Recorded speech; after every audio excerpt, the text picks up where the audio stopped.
Are you an HR department of one, trying to figure out how to balance task and strategy while keeping up with changes in regulatory compliance? Do you need a fresh outlook on old topics? Then stop what you're doing, grab your coffee, and get ready to recharge. If you have people, you have problems to solve and things to do. Your host is Brenda Neckvattle, a 20-year human resource professional, ready to explore the HR industry with veterans of business and life with fresh eyes and new ideas. Learn about the rapidly evolving changes in employment law around the country, as well as new tactics to deploy and build engagement in your workforce. If you're looking to implement new practices to make your job easier in HR, then this podcast is for you. Hey everyone, and welcome to the Best Practices in Human Resources podcast. I am so happy you guys are back here again. We've got another show. Today we're really going to be focusing on some stuff that is going to help you guys as an employer, as HR champions and HR pros, really deal with what's going on right now. And I'm not talking about the coronavirus stuff. I'm talking about the really super heavy, intense situation that our nation is up against. But before I do that, if you guys are returning listeners, you guys are awesome. Thank you so very much for jumping in and joining in week after week. We've been doing this together now 18 months. Can you believe it? 18 months. And I've made a tremendous amount of progress. We're in episode number 63. And you know what? Each and every episode brings a lot of really great info. You guys send in great requests, and, suggestions. You have conversations with me, and thank you so much, because you really are a big part of why this podcast actually became an award-winning podcast. So thank you. And if you guys are listening for the first time, you're in for a real treat. We've got a good friend of mine coming back on again. She is also my co-host. And that is Suzanne Lucas. She and I do a YouTube live show that we just started. I think we're done like 5 episodes now, 4 or 5, maybe 6, the most.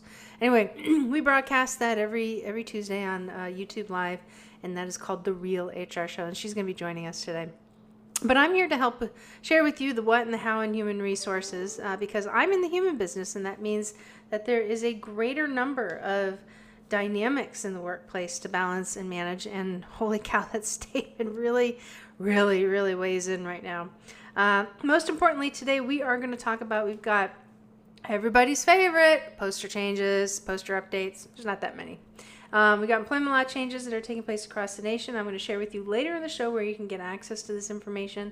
Again, our main topic, we are going to be actually talking about today how to deal with what is going on, and that is dealing with civil unrest. And actually, this episode is going to, we did the live version of this earlier today, and I'm going to take that recording and use it for this, because the stuff that we talked about, really, I mean, try and replicate it, and you just can't. It was really great content. So I'm going to take this morning's episode and share it out to you guys on the podcast.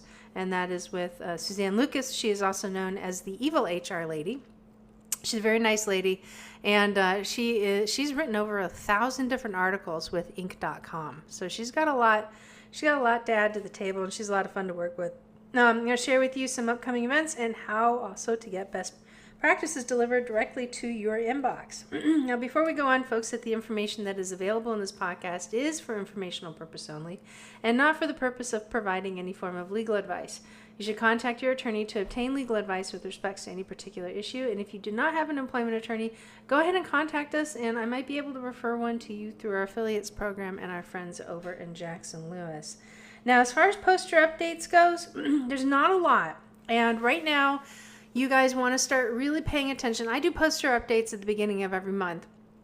And then that way it gives you guys an opportunity to catch the previous month's releases. So really, if anything gets released, you're only about 4 weeks out from knowing what it is. But this month, Indiana and South Dakota, you guys both have poster updates. So if you're in Indiana and South Dakota, hop on over to the bestpractices.work website, click on the affiliates tab, scroll down to where you see the Labor Law Compliance Center. You're going to see a code. It says Posters 20.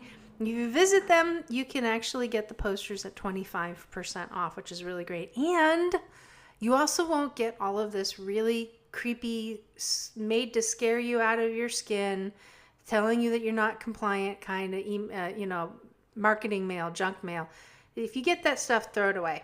Seriously, don't worry about that stuff, because poster changes don't take place as often as those companies like you to think. And Labor Law Compliance Center does not do that, which is the reason why we're friends, because that's not good stuff. We don't want that to happen for you guys. So we want to make sure that we get you guys with some really good partnerships. Okay, so I got the first one I want to talk to you about. I'll just kind of give you a heads up. This is a really super delicate situation, and you probably may have not even considered that this is even possible. But the First Circuit Court has ruled that having an employee involuntarily committed may not actually violate the provisions under the Americans with Disabilities Act.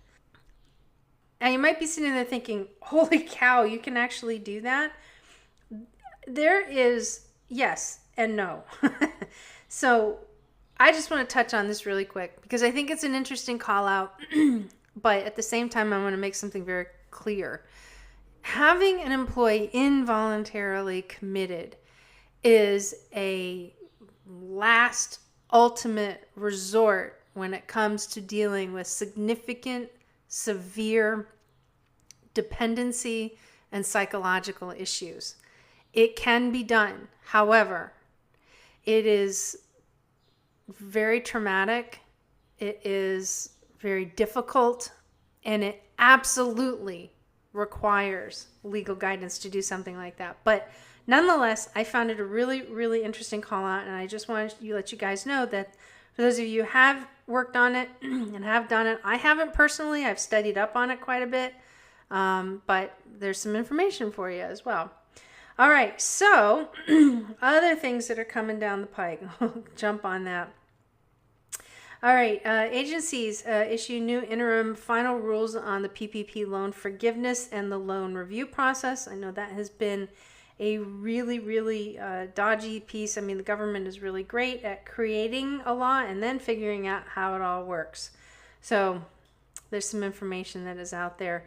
Lots of, if you even just Google that, you'll find quite a few things that are going on out there, and give you the ability to actually search out those different types of resources. OSHA has issued updated COVID-19 interim enforcement response plan and their data, and they've also revised different types of guidance for recording work-related COVID-19 cases. So you guys are going to want to jump in on that. Over in California, Los Angeles has okayed reopening protocols for low-risk businesses, but there are still some safer-at-home directives that are in place as well. Orange County has also amended its reopening guidance regarding offices and business spaces. And also in California, there's some pending legislation that seeks to limit penalties for employers in California. That you can actually find over on the Jackson Lewis website. There's some pretty good information there. Lots of states are in the process of putting out their reopening rules. So you've got Connecticut, Chicago, just Illinois in general. Also in Illinois, the Department of Revenue has released their final 2019 Cook County equalization factor. So if you are working on that, the information is out. There's also in Illinois, and we talked about this a little while ago, that they have put out model sexual harassment training and best practices for implementation. There's some things that they are actually referring to that are required for employers as well. Chicago City, their city council has passed the COVID-19 anti-retaliation ordinance. So this is a really great example of some of the things that we talk about. So not only do you have federal, you have state, you could have county, but here we've got city. So it gets pretty crazy. Minnesota is providing as much information as they can about reopening and returning to work, especially under the current status and situation. New York agencies also issued joint guidance on COVID-19 paid leave for healthcare workers.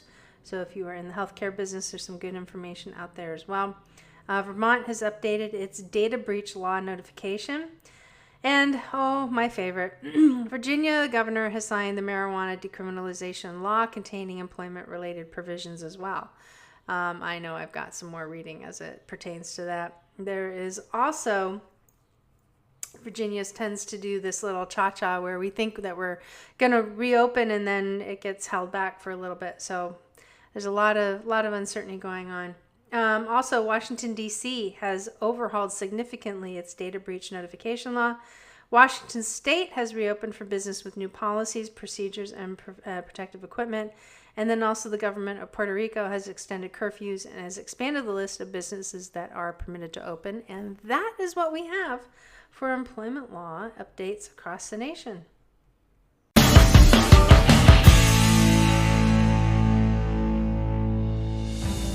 There are approximately 2,500 members of the U.S. Special Operations community who transition out of active duty military service every single year. The Honor Foundation has dedicated its mission to serving these elite individuals on their journey to prepare for life once they take off the uniform. In the past few years, we've begun our own journey to reach this number, launching 3 physical campuses in San Diego, California, Virginia Beach, Virginia, and near Wilmington, North Carolina, along with a virtual campus to reach members of the community anywhere on the planet. I spent 26 years in the Special Operations community as a SEAL. I graduated from THF's program, I served on the board of directors, and now I'm proud to lead this organization into the future to continue assisting these transitioning service members and their families. Our dedicated team, our world-class program, and our incredible tribes of supporters are standing by to help THF alumni and future fellows, and are committed to providing the best possible support system and resources to better serve this community. Our vision for the Honor Foundation is clear: to impact every transitioning service member from the U.S. Special Operations enterprise through our programs and support, and to be a catalyst for overhauling the entire DoD transition program. It's a big task, but the community deserves it, and we're driving full steam ahead to make this a reality. If you've been inspired with what the Honor Foundation's done in the last 5 years, I welcome you all to join us as we craft the next chapter in defining what it means to serve others with honor for life.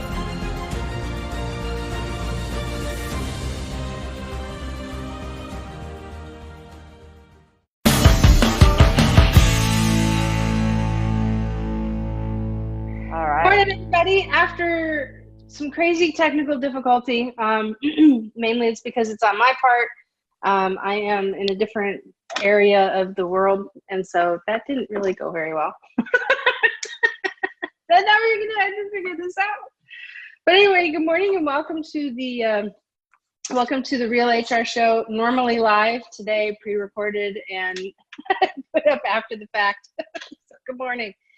I've got Suzanne Lucas with me. We're about 15 minutes behind set schedule, and unfortunately, that's just the way it goes. Good morning, you. Yeah, because that's the problem with both of us being self-employed. We don't have an IT department. No, we don't have a television production department. We don't have marketing and media. We just have We have us. That's right. And we're very competent and capable. That's right. I would agree with that. I would agree with that. So, how are you?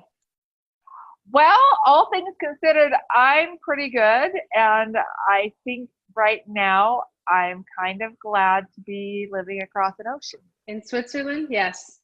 In Switzerland. Yeah, today we're talking about dealing with civil unrest. So, normally in the show, production-wise, which failed horribly, today we usually have where you can find us. So actually, if you want to reach out to us, we'll just give you a quick blast here. You can find me at bestpractices.org. That's my website. You can find me on LinkedIn on Brenda Neckbottle. You can find me on Instagram as Brenda the HR Lady. And after Suzanne swallows, she's going to tell you where you can find her. You can find me on my website, evilhrlady.org, on Twitter at realevilhrlady. You can find me at LinkedIn. I'm Suzanne Lucas there, and you can join my Facebook group, which is Evil HR Lady. And if you Google Evil HR Lady or Suzanne Lucas, I will pop up. Another Suzanne Lucas will pop up who is a midwife. Please do not confuse me. I will not deliver your baby. No. That's not a good thing. That's, oh my gosh. I am not the person you want around if you go into labor. No. I'll be like, Noted. call me when the baby's all washed up and perhaps potty trained. Yeah, duly noted. Gotcha. Oh, all right. That's a whole nother level of civil unrest. So with everything that's going on here in the U.S., which is kind of the reason why I'm out of my normal jive and mojo here on this, is because of what has been happening. And down here in this area, it was a horrible thing that took place up in Minneapolis. And unfortunately, that frustration and anger and pent up energy, these people have had enough. So we know what's going on. They're rioting, they're looting, they're burning, and they're impacting the world. And we're already in a situation right now to where we've got enough going on. And now this is just adding more pressure to it. So we've got a lot of employees who were already once concerned and nervous about, the condition of health, condition of the economy, and now they're added a whole new level of concern about their safety. And I had quite an incident Friday night. We had protesters here, literally 20 yards off of my doorstep, which thankfully it was peaceful.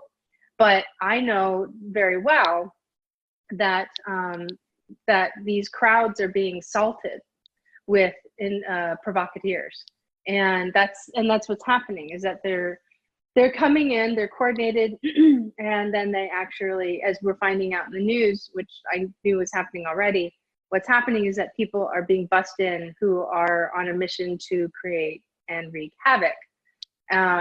This is something that law enforcement has intel on. They monitor, they watch this, but nonetheless, we don't know when it's going to show up or where. And the only thing that we can count on is that all hell is going to break loose. And so that it makes life really interesting. Scary. It does. It's super scary, and I am firmly of the belief that most people are good people who want to do the right thing. And I think most people that go out to protest are going out to protest for the right reason. But you bring a few of these outside agitators in, and things go crazy, and it's dangerous. It is. And this is something that we have to deal with, not only as a people, but as HR managers. Right. And this is where normally companies are looking to HR to have that seat at the table. Your microphone, just so you know, is clicking up against your necklace. Oh, how incredibly annoying. It's pretty, but it's clicking. I was trying to be fancy today. You look great. Because I'm normally not fancy. No, you're fine. You don't have to hold it up. There you go. Just hold still. All right. Perfect. There you go. So anyway, sounded like Morse code at one point.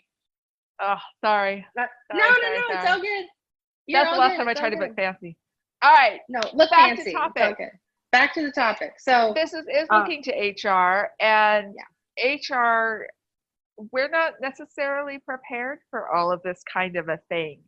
And I just, right before we went live, I was just reading my friend Dan Schwartz's LinkedIn post, and there was two things that he wrote about. And the one he just mentioned in passing, which was a letter from the governor of Connecticut saying, if your workplace is not safe, your job is protected if you don't go in. The letter was written about COVID, and the whole thing is about COVID and what qualifies as unsafe, blah, blah, blah. But I thought, wow, we're dealing with the same unsafe from a different angle right now.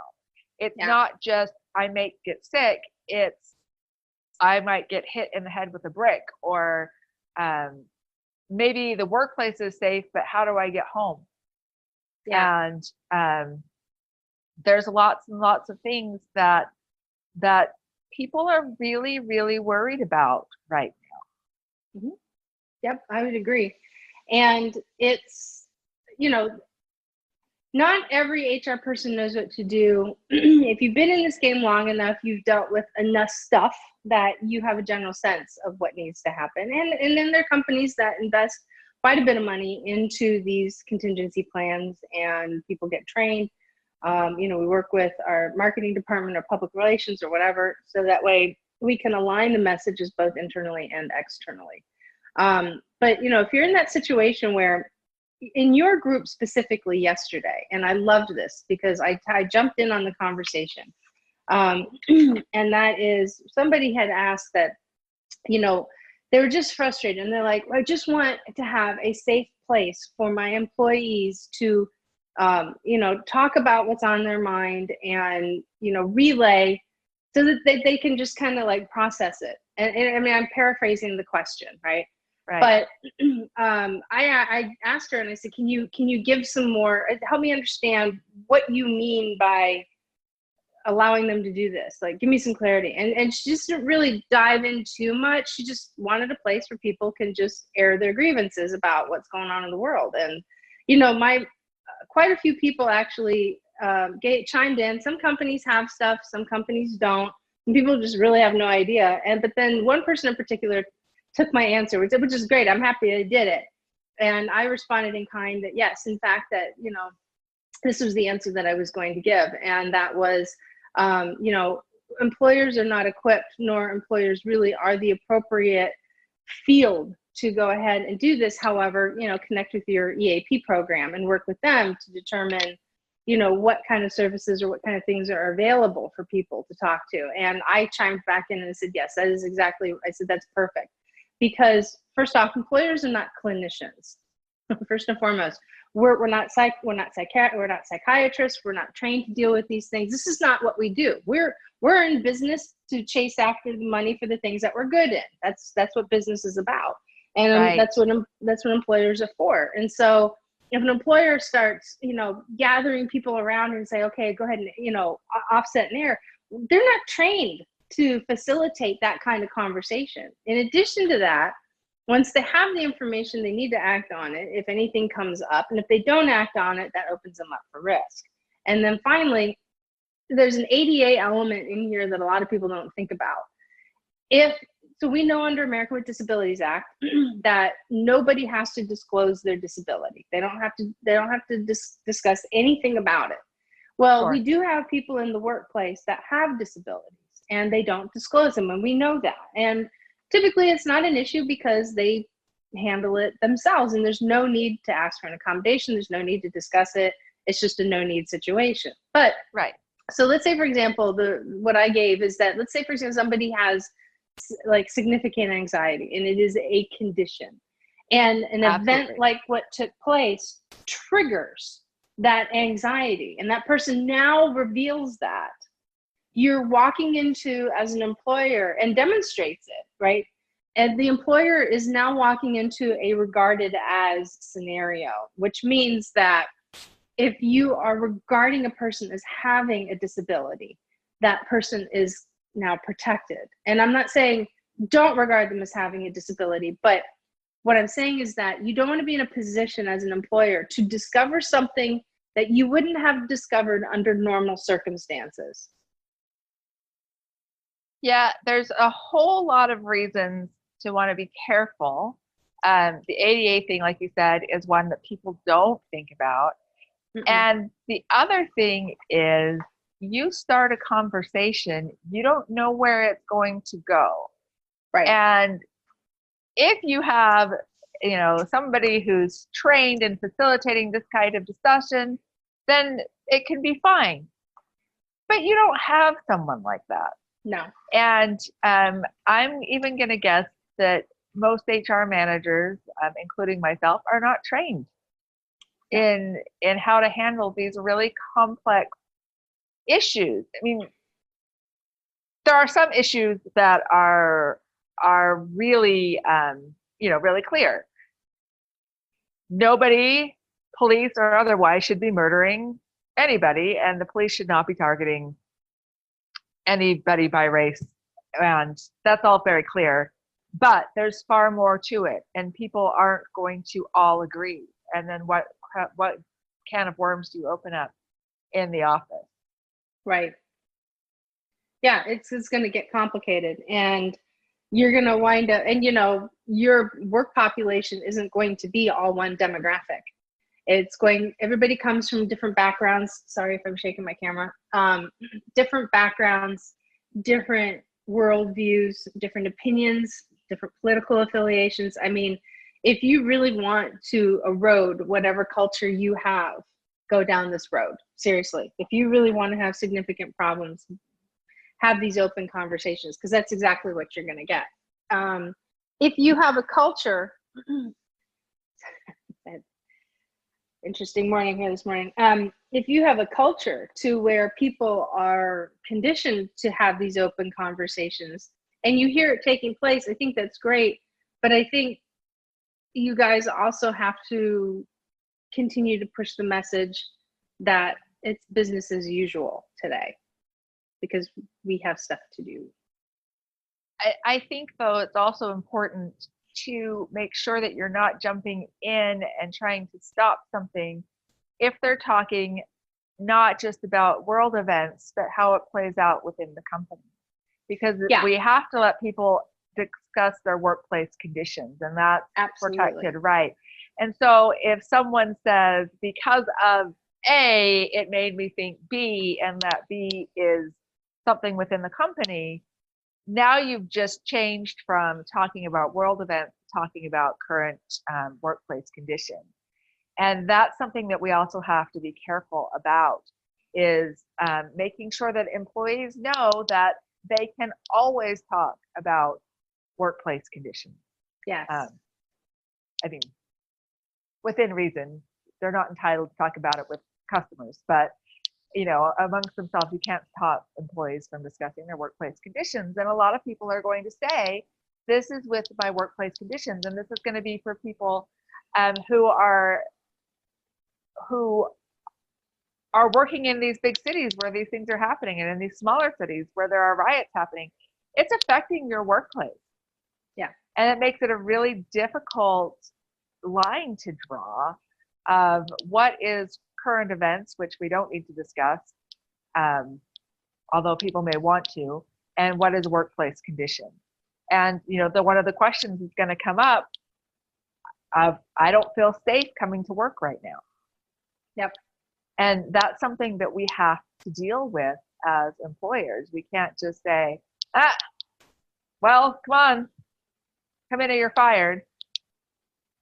There needs to be more involved. Yeah, and focusing on the business of the day, what you're talking about is, when I'm referring to focusing on the business of the day, I'm talking about, work is a good distraction for people. It gets their minds off of the rest of the world, and being able to keep people's eyes focused in on what needs to be done gives them that mental break from thinking about the chaos and what's happening, and it's actually very healthy for them. But at the same time, yes, it is if you see somebody talking about something inappropriately, then that's really where to plug in the, okay guys, look, hear what you're saying, we got to keep focusing on what's happening. But if you got people that are asking questions and talking about, well, what is this company doing for us, what are we going to do, but those are the appropriate conversations to have. Right. And those things need to happen, and employees need to be able to feel safe within their company. And right now, everybody is feeling stressed out to the max. Everyone has got things coming at them from all angles right now. And I'm concerned that I don't want any of this anger to spill over into your workplace. And even if it's righteous anger, I don't want it to spill over into your workplace. It doesn't go well. It's not something that will make your business better and make your employees happier. And you need to keep in mind that all laws regarding racial discrimination and harassment still stand. Yep. So you've got to be clear that bad behavior, no matter what side it's coming from, is not tolerated. No, it's not. And that was the question that was posed to me is, in the Next Gen Women in HR Facebook group that I run, I last Thursday when all of this first started and we had the, the image of what was going on at that Target that literally got torched. I put in there, it's like, this is a very real situation and I think this is appropriate to start talking about, but what would you do if this was your business? Start thinking through these things. And where I was going with is that, obviously your employees get cleared out. What does it look like with big box retail? You want to reach out to, your team to make sure, do a head count, make sure everybody's fine, get a hold of people, because employees they won't know what to do and they won't know what to say. So that was the crux of the exercise. But one of the things that came out in a private conversation, a little sidebar with me, is what if you find out that one of your employees got involved and they got swept up in this? And you know what? It may happen. I'm not saying it will, but it absolutely may happen. Not all employees that work are happy, just in general in life.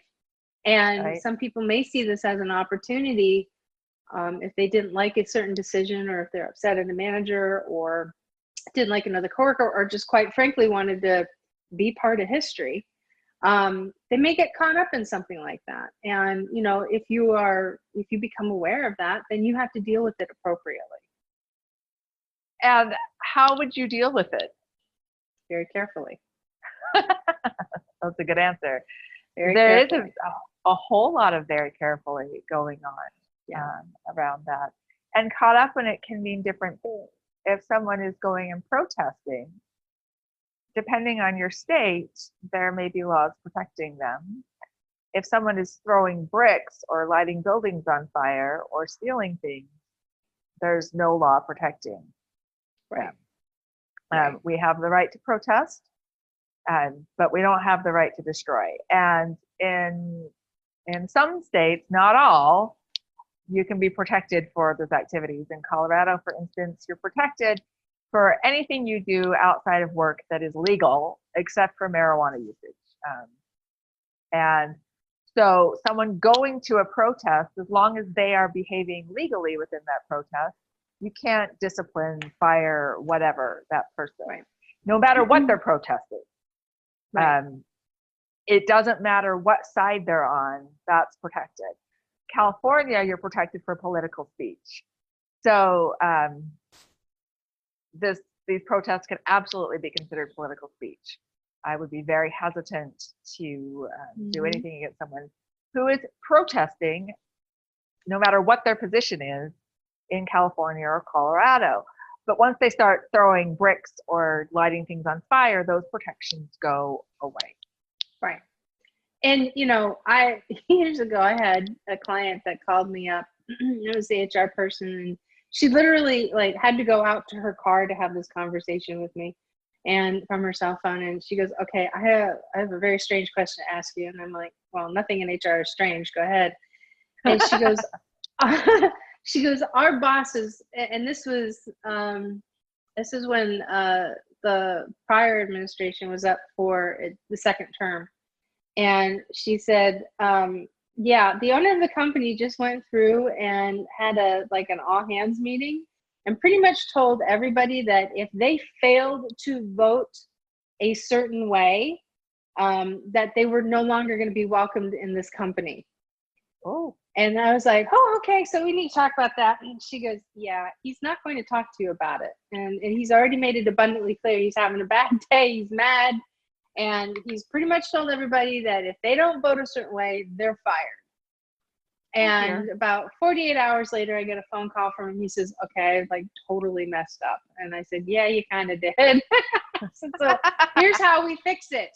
So, because, but that's the thing is to back up what you're saying, you can't tell your employees how to behave outside of the walls of your company, with the exception of if they are representing your organization, if they're in your business, if they're in your company attire, if they're attending an event where they're promoting themselves as being your employee. Yes, there are certain expectations that you can put on them, but you can't tell everybody what to do in life. It's just, you can't do it.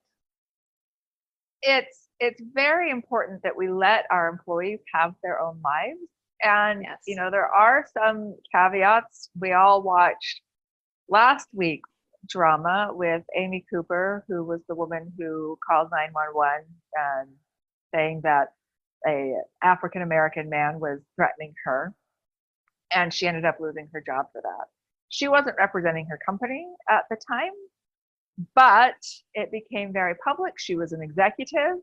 Right. And there's no way the company could continue to operate and have trust in her because of that. And she was terminated. Now, do I think that she actually walked away with nothing? No. I'm pretty sure that her lawyers are working with company lawyers and she'll walk away with money. But the rest of us are not quite so lucky. There are times when we terminate for people who do things outside of work and not related to work. But for the most part, if you should be allowed to have your life. You should be allowed to have your life, as long as you're not breaking the law. At which case, I'm losing sympathy for you. Well, and I think when you're talking about executives are constantly representing the company. I think, a company that takes that kind of action to terminate an executive who is at the apex, the tip of the sword, they're constantly have the ability to impact business and a lot of everything that they do in the public eye. Yeah, it's absolutely appropriate. It's absolutely appropriate. That is true. That is true. Executives are at a different standard. They are. Yeah. And they should be. They are. They should be. Yeah. They get the big bucks. They should be held to that different standard. Yeah. A different standard. Yeah, exactly. So, and one of the other things I want to discuss. Oh, do you want to talk about that? Go ahead. Is the logistics part of dealing with riots and things like that. A lot of businesses aren't prepared, and we kind of live in this, that happens someplace else. And most of the time it does happen someplace else. This is kind of a unique situation where it's happening all over the United States. As far as I know, every state or almost every state has had a protest that has morphed into something violent. And people that aren't prepared for this are suddenly having to deal with it. And are your plans ready and prepared? This morning I was reading on Reddit, which I know 90% is made up, but this sounded plausible. A guy who was the head of security at a retail store in Manhattan, as the crowds are coming in and he's trying to know what to do. He's talking to one person, his staff is talking to another person from corporate. They're getting mixed messages and nobody knows what the proper plan is for this. And this was a security team and they weren't prepared. Yeah. And security sometimes falls under HR and it sometimes doesn't. But regardless, we're responsible for people. And if I can't get my people out safely, that's a huge concern to me. I am concerned about buildings and physical things, but not nearly the way I'm concerned about people. And so, do you have plans in place? And you probably don't. I admit, in all of my time in corporate HR, I never worried about a riot plan. Was there someone that had a plan for it? Probably. We were a big company and somebody maybe did, but I certainly didn't know about it. Yeah. And in smaller companies, that's sitting squarely on the shoulders of HR. Do you have a plan? Like you were saying, do you have a way to contact everybody to make sure that they're safe? And, do you have contact lists that you can access at home? And we can now a lot more easily than we could 20 years ago. Yeah. But who's responsible for that? Do you want that to be done? I do. If I'm HR for a store that protesters started smashing windows and grabbing stuff, I want to make sure that every single one of my employees is safe. Yeah. And I want to find every one of them to make sure that they're safe. Yeah. And are we prepared for that? Do we have a plan? A lot of people aren't. You know, a lot of people don't.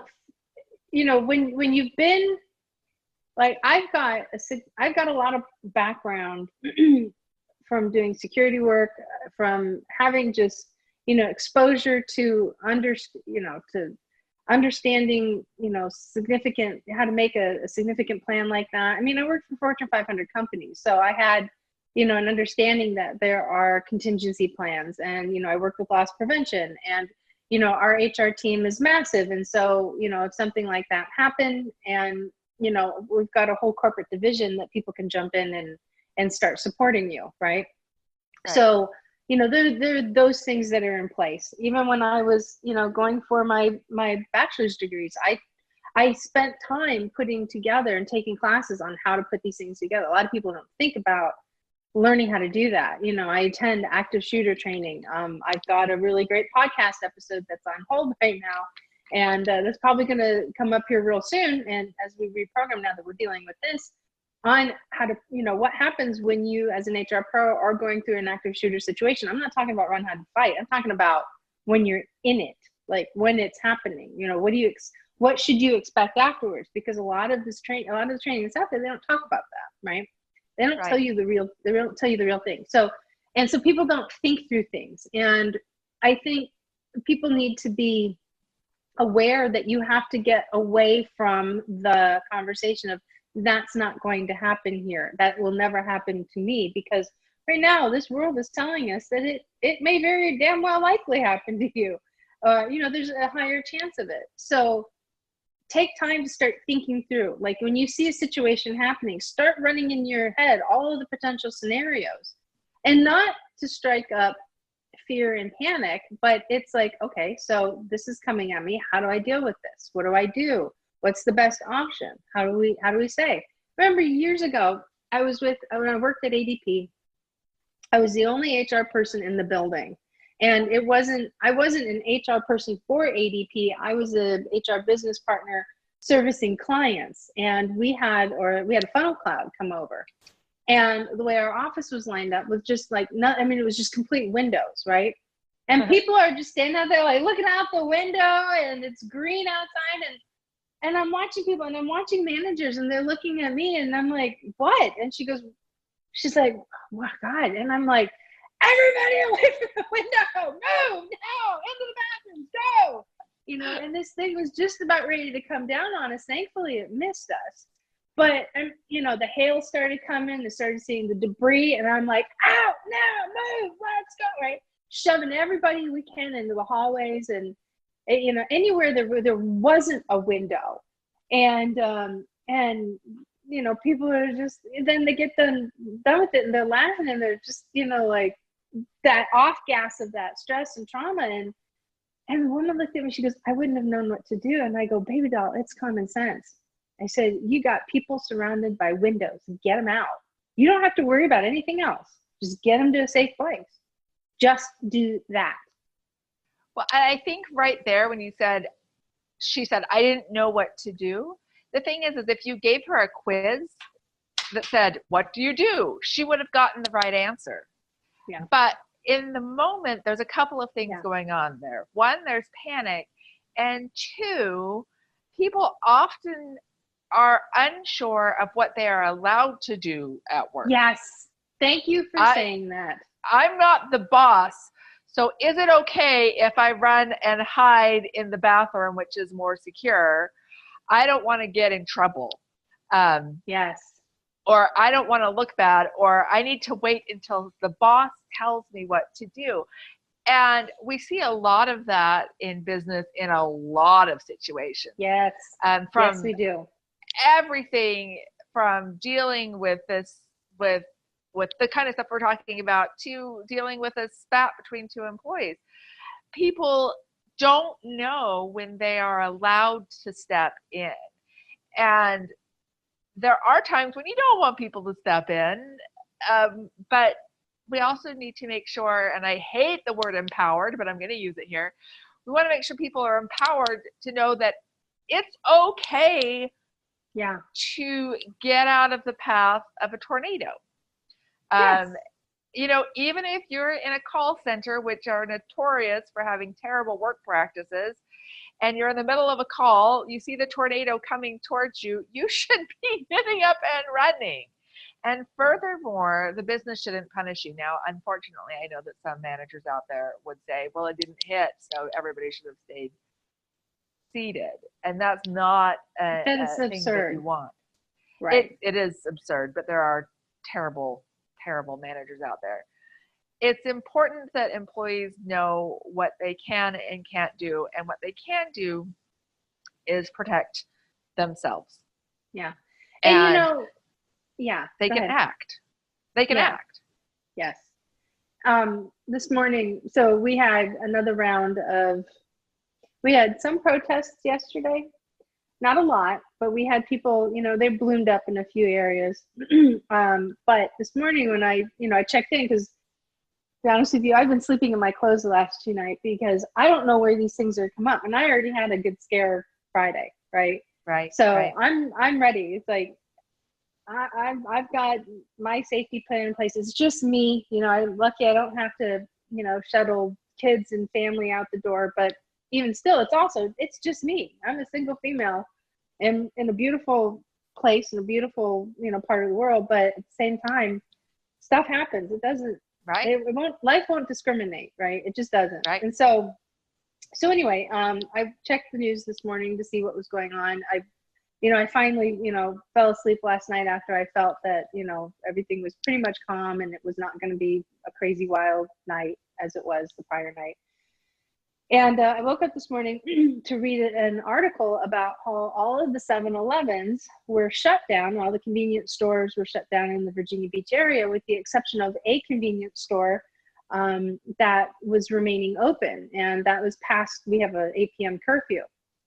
And how it was full of people that shouldn't have been out and about. And it was actually being operated by 2 females. And they were terrified. I mean, they were nervous. They were very, very scared. And the first thing that went through my mind is that I bet you 10 to 1 if those ladies didn't show up to work, they are of the mindset that they would have been fired, which they likely probably would have. Right. Because if anybody's leaving a store open with just 2 females running it in the middle of a curfew when we've got a national crisis on our minds, yeah, they likely would have been terminated for something like that. But these women also probably don't realize that, and they may not be in a financial situation where they can do something about it. I mean, they probably really do rely on these jobs. And that is that they could have not shown up and picked their safety, but that would have meant that they would have had, it would have taken longer for them to be able to get pay again if they were let go, because they have to go out and find a new job. And, you know, it's the first month rent is due. So, you know, it's a hard, ugly situation. It is a hard, ugly situation. And one of the things that I realize is that the people with the highest salaries have the most flexibility on things like this. I agree.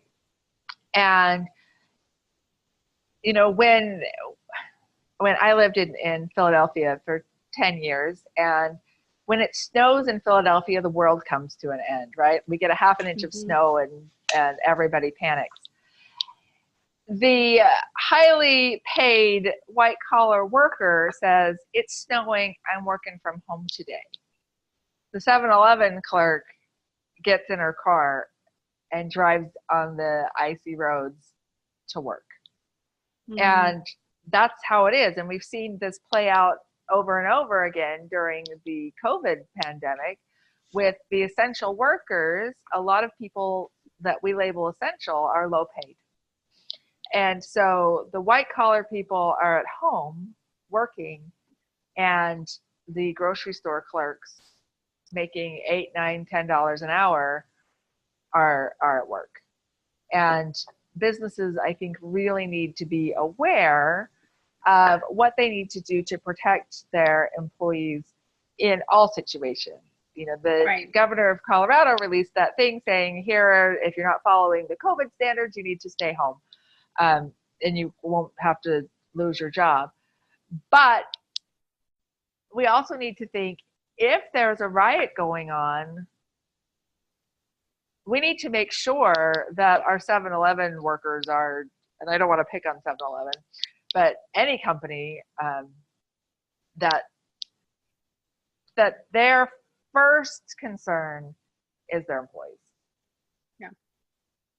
Yeah. But unfortunately, not everybody's going to be like that. And, you know, I don't know if it, and I'm going to counter with it, also include that not only is it the individuals with a higher income, it also higher salary, but it's also their personal situation. So, you know, if they don't have to work a full-time job, you know, if they have a spouse that brings in more money, and, you know, these are their life choices, and that's fine. There's nothing wrong with that. It impacts multiple people. But I think what's important too is that, as you guys can see, is that, you know, as we're talking through this, if you've noticed that we haven't stuck to just one side of the conversation. And anybody who's been in HR long enough and worth their salt does what we're doing right now, and that's looking at all sides. We're taking in consideration of the employees, and we're talking about it. And we're taking in consideration of the company, and we're talking about it. These are not easy problems to solve. And sometimes I've always been of the belief that there's always an answer to every business situation. But now we're dealing with these outside influences, you know, the state of civil unrest, and that makes the waters muddier. And there may not necessarily be an immediate answer, but there's always something that businesses can do to protect their employees, to make sure that they get educated.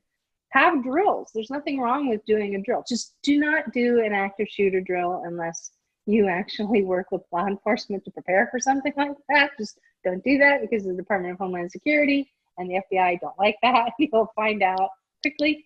So just letting you know. You know, but, you know, there's not a nothing mistake wrong. you want to make. No, but there's nothing wrong with preparing. There's nothing wrong with, you know, helping your people understand this is what it looks like. This is what it feels like, right? Because when it actually happens, it'll be very different. But you get that quote unquote muscle memory into their system. Years ago, when I worked for big box retail, we did a code blue drill, which is what happens when a child has gone missing in the store.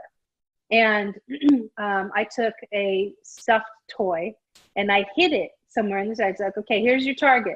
And I held him up and I said, this is who we're looking for right now. This is who you're looking for. You can't pull this off the shelf and tell me that this is what it is, because there's only one. I said, this is who we're looking for. And everybody stayed up in front of the store, and I went deep into the store and I hid it. And I spent about 3 minutes just walking around, because I didn't want anybody to figure out that it was a quick and easy find.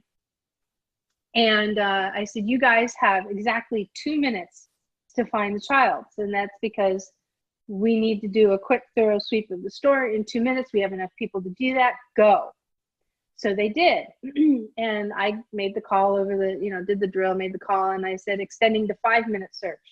And it caught everybody off guard, because I threw in an element of surprise. So they extended it to a 5-minute search. Nobody came back with it. Nobody came back with our target. And I said, let me show you. I said, this you guys should have found. And I went back and I walked over to where there was a dog crate, and I reached in and I pulled it out. I said, you guys didn't look. You just swept the store. And they're like, and the reality just set in. It was like, but that was so easy. And I said, this is a child. They're going to make it easy. If there's a child in the store missing, they're hiding somewhere, and you have to look, right? If it's a child that's been abducted, that's a different situation, right? Because you can look and you won't find them. And then they understood. So then I went and I hit it again in a different spot. Of course, everybody goes to the original spot thinking that, they're going to outsmart me. It was no. But I found another spot and I hit it differently. And this time they found it, So it was like, okay, we get it, And then I gave them a chance to talk about it. I'm like, what did you learn? And it's like the reality of it set in. And so you make it a really great opportunity. You just don't, you just don't do a fire drill. Everybody goes outside and then they stand around and chatter and wait, blah, blah, blah. Have a secondary position, have a tertiary position, throw in elements that people don't understand, that people would never expect to have happen. That's real incident training, because what you're doing is you're breaking down those mental barriers of, okay, the fire alarm's going off, plug my ears, walk out. No, fire alarm goes off. You're going to smell it. You're going to hear it. You're going to feel it. You're going to be encapsulated by smoke. You're going to have people with very low mobility that aren't going to be able to make it out of that building. I remember we did one, and I'm yammering and I'm so sorry, but I'm like on a really great tangent right now. We were on the 5th floor of this building, and I asked, when we were doing, I knew this fire drill was coming, and I had somebody who had a respiratory condition, so participating in a drill couldn't do it. So we got her waived from the drill. Anyway, we had these women. I mean, this one woman was 5'2", and she was 400 pounds and was a whiz bang at her job. A very nice lady. But there's no way she could have participated by going down the stairs and getting out. And I said, so what are we doing with these individuals? And they said, well, they can go ahead and wait in the stairwell for fire and rescue. And I looked over at my boss and I'm like, if they go and they wait in that fire and rescue, they will never be found. So what they did as part of the drill is they lined up chairs along the wall so these women could sit. And I'm like, and wait to die?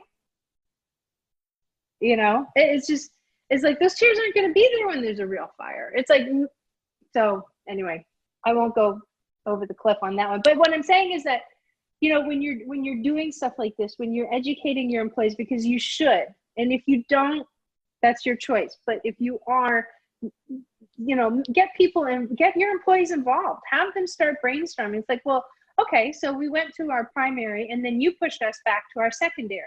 I said, yeah. And they said, well, why did you do that? And I said, because our primary was too close to where the scene was. And we would have been pushed back by law enforcement and rescue. So we need another place where we can meet and we can get a head count. And then we'll determine, how do we get you guys out of here? Because your cars are in the garage. And oh yeah, by the way, that's on fire too. Right? I said, there's all these things to think about. So. And thinking about them is not what makes them happen. And I think people we want to live in our blissful bubbles, because you know what? Most likely your building isn't going to burn down. But somebody's will, and we don't know whose. And so everybody needs to be prepared. Most likely a riot isn't going to happen outside your door, but there will happen outside someone's door, and it might be you. And so you need to be prepared, and you need to think through all of these things. Right now, I feel like HR generally, we feel like we're all going to explode.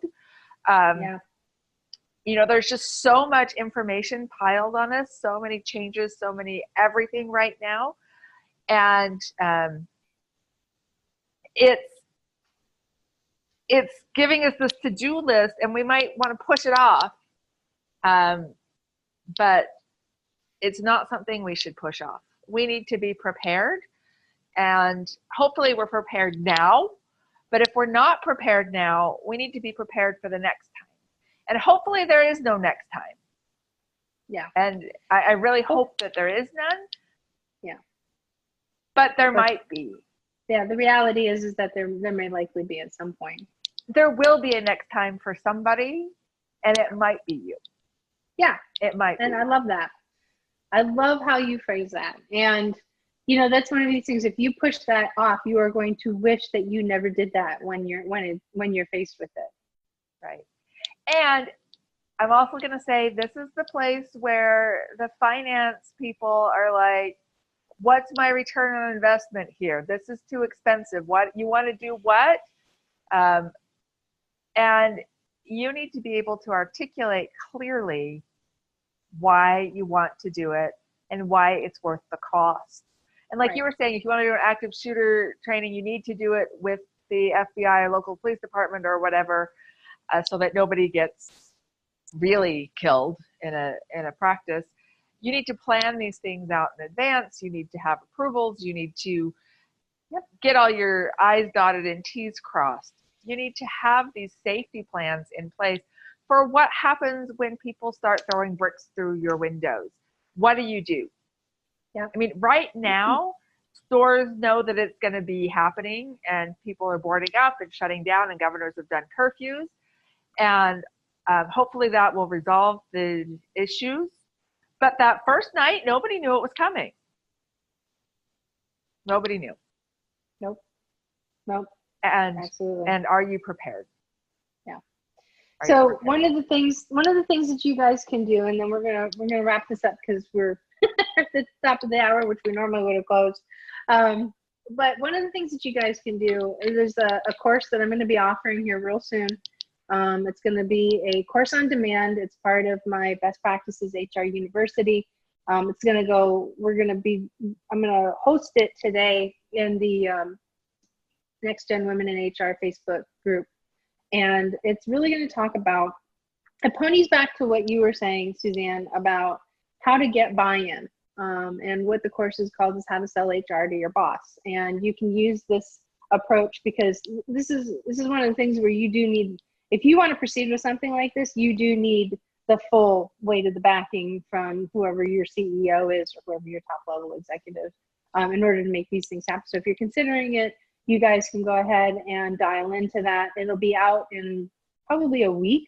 You Awesome. can find that on, it's something that I've been using for years. I got taught how to do something similar to it in 2013, and I've adapted it. And, I can get about 80% of my agenda pushed and out the door using this approach. And it's a professional business approach. Because we are HR people, and when we see something that needs to be done, it rides our call to action button hard.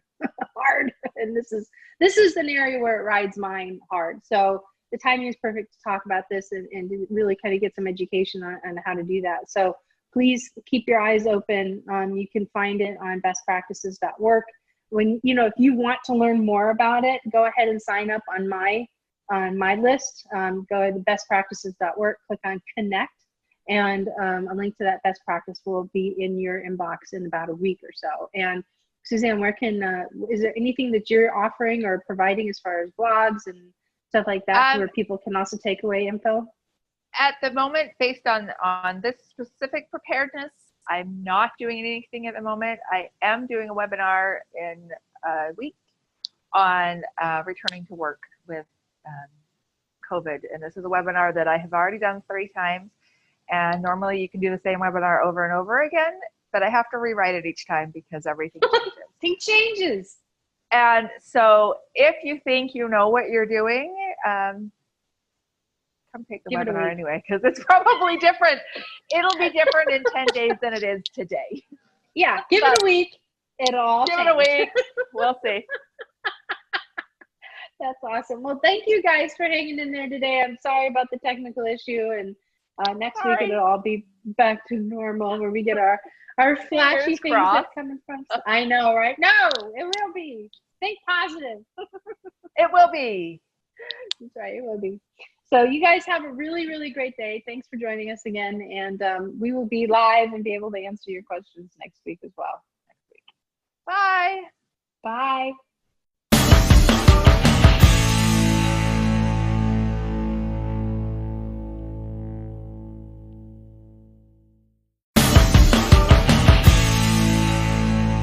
Are you one of those individuals, either as an HR person of one or just somebody that has just a ton of stuff to get done on a regular basis, and you're sitting there trying to figure out, I was like, oh my gosh, how does time management work with all of this? It's possible that time management actually isn't what you need. It's task management. I know that is very much the case for me. And a while ago, I had a really super nice lady email me and share that she's struggling with everything that she's getting to do, and she's taken time management courses. And simply, I just told her, I said, well, here, let me share you with this tool that I have that I use personally for myself. see if that kind of helps you out. And so what I did is I actually went ahead and put it together. I figured, this is something that could help everybody else. And basically what it does is it gives you an opportunity to do a high-level look and help you plan everything in your week. So that way you can figure out, okay, so what tasks need to be done that conflict with my meetings. So if you're heavy loaded on meetings, then you deconflict by not scheduling any tasks for that day. And if you are light on meetings, then you deconflict by loading yourself up with tasks. It's actually pretty simple. But then I also got this really cool feature in there. It's called follow-up. And what I did is I developed this. It's called the Task Planner for Crazy Busy HR Pros. And I also put together a very short little video. You guys can find this over on the website. And if you go to the bestpractices.work website, down towards the bottom, you can just go ahead and grab it. It'll give you an opportunity to, it's a quick video. I think it's like 15, 20 minutes on how you can go ahead and use it effectively. It may work for you. It may not. I don't know. I hope it does. I've gotten some really positive feedback on it. I use mine religiously. I mean, this is how I balance the world. I live and die by an electronic calendar. This isn't managing another calendar. This is literally keeping track of everything that I need to do, but I'm scheduling it in a way where I can actually get it all done. And then, of course, we get that interruption in the day. We get that one phone call that says, well, we got an employee issue, and then just everything just falls apart. But what's awesome is that you can actually use this to help recalibrate, get yourself back on task again, and move forward. So you heard another really great episode from Suzanne Lucas. She's just fun to work with. But we have the show, and that actually what you heard, I mentioned earlier, was the segment from the show that we did this morning. Well, when you're listening to this, it'll be Tuesday, from Tuesday's episode. And it's the Real HR Show. We broadcast this live on YouTube every week. We talk about all things HR. Everything that we do is relevant and in the now.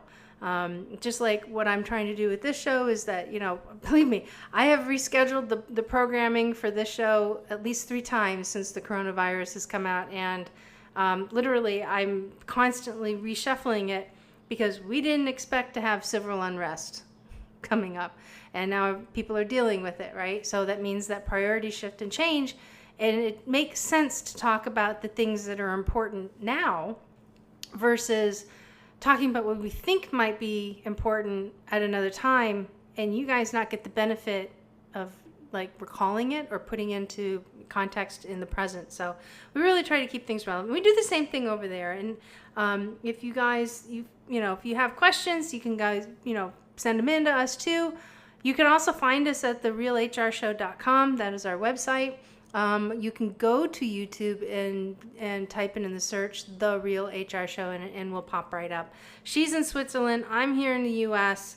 It's all about U.S.-focused information, but it's good content, and you're getting it from 2 people that have really been in the HR field and really have done the work for quite a while. So it's good stuff. All right, so you can submit your questions on the bestpractices.work website. Click on the podcast link from the menu, and down towards the bottom of the podcast page is a submission form for you to go ahead and post your questions, which may be read and answered on an upcoming episode. And this is going to be parlayed back to the main topic today. I did have a CEO reach out to me and ask me, is it okay that if I get the sense that my employees are not being affected by what's going on with civil unrest, to not even address it? And I thought that was a really great question. We didn't talk about that in the episode. We talked about what companies should be doing. And you know what? Look, and I said, yeah, there's nothing wrong with it. Sometimes less is best, When I mentioned that we had the protesters come up Friday, and we had no warning as residents where we lived. And where I live it's one way in and one way out, and that's it. And so had it gone sideways, which is what I was most concerned about, and for good reason, because that's what our country is facing with right now. My thing is could I remain safe? And we didn't have any notice at all. We didn't even have notice from the management company that oversees where we live. And I originally got really, really mad about it, and then wound up talking to the director of communications about it. And she said, you know what, we didn't even know it was happening, But so far, everything was so peaceful that we decided not to raise the flag. And I said, you know what, that actually is a really good strategy. And, I thanked her for taking the time to have the conversation, but I said, you know what, that actually was the right thing to do. It didn't make an impact. I mean, some people didn't even know what was going on. And you know what, and that's fine. Because the goal is to keep everybody safe and productive and, keep them focused on the things that they can control. So yeah, the answer to that, absolutely. I mean, if your workplace doesn't seem to be overly impacted by it, I mean, there may be some concern. Is it going to happen here? Is it not? You know what? It's okay to not even address it if it doesn't seem to be a need, because sometimes you ever have that really good idea at a really bad moment? And you don't want to be faced with that too. You don't want to talk about things that now are going to get, the workplace all riled up. So we don't want that. That's not good. All right. So if you guys are looking for another way to get your HR questions answered, to get individual development, to connect with people, you ready for this? We have launched the coaching program. It was fully launched on June 1st. We've got people that are starting to sign up for this on a monthly basis. Here's what you get with this package. And you can go to the bestpractices.work website, click on the HR University tab, and you will see the HR coaching program in place. It's pretty awesome. I'm pretty excited about it. It gives you access to the membership site, which is turned into, originally it was meant to be kind of like this centerpiece of all things and ideas and exchange. And you know what? Something else replaced part of that, and that was the HR Next Gen Women in HR Facebook group, which you are welcome to join in, and I'm going to talk about that a little bit. But the membership site actually became kind of like this repository of information. And it's where I add a lot of really great resources and insight. And it's become a very valuable, very affordable tool. And as a result of launching the coaching program, we changed the pricing for what is now known as the membership site or the membership resource site. And that went from $15 a month at the most down to $9. So there were 2 levels. Now there's 1, and it's at the $9 rate, which is less than 3 cups of coffee in a month. It's actually less than 3 cups of coffee a week. So that's some really great information. But the coaching program, if you sign up for the coaching program, you actually get access to the membership site as part of the coaching program.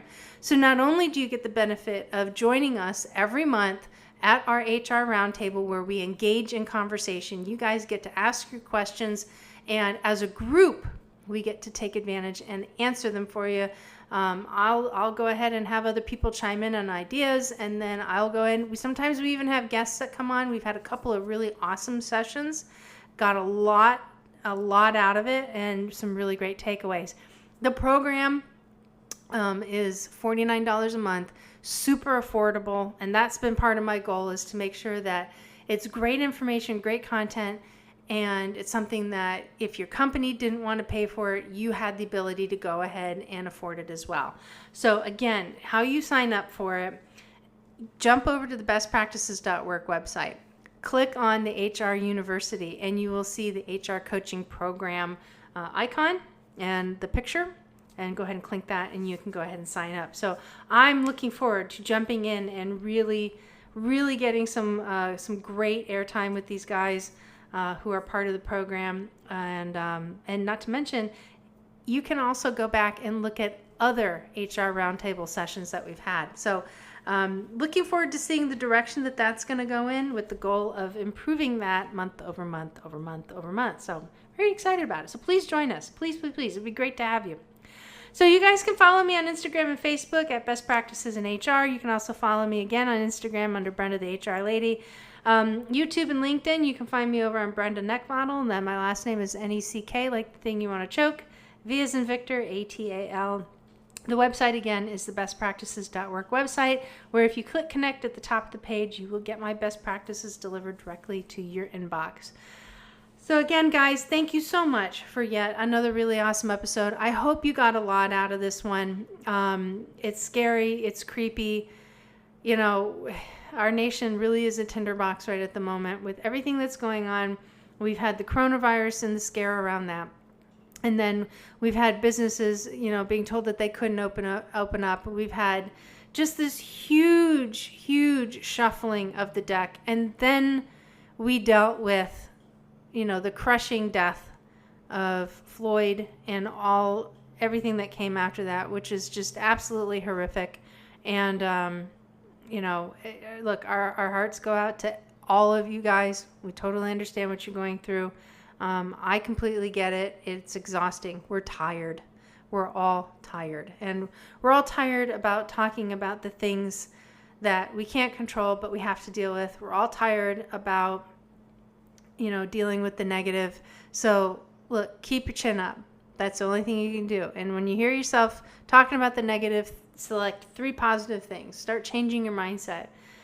Because really the only thing that you can control is you in the long run. And when you take care of yourself, and you guys have heard me say this time and time again, then everything starts to take care. You'll be able to take care of everything else, and everything starts falling back into place again. So look, guys, you stay safe. Seriously, stay safe. Stay vigilant, and we look forward to talking to you again next week, and it will be a lot happier.